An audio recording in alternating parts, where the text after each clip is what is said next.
పద్మావతి అమ్మవారి హనుమంత వాహనం.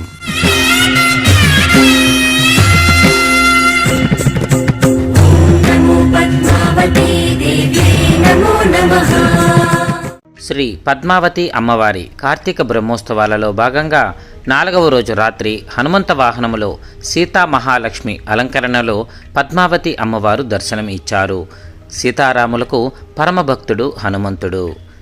సీతారాముల పట్టాభిషేక సమయములో సీతాదేవి హనుమంతుడికి ఒక ముత్యాలహారాన్ని సమర్పించగా ఆ ముత్యాలహారములో రాముని రూపు కనబడలేదని హనుమంతుడు కొరికివేస్తాడు.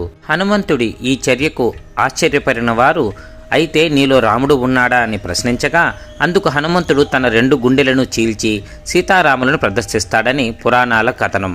ఈ సందర్భం గుర్తుకు వచ్చేలా సీతాదేవి ముత్యాలహారాన్ని హనుమంతునికి సమర్పిస్తున్న అలంకరణలో పద్మావతి అమ్మవారు దర్శనమిచ్చారు.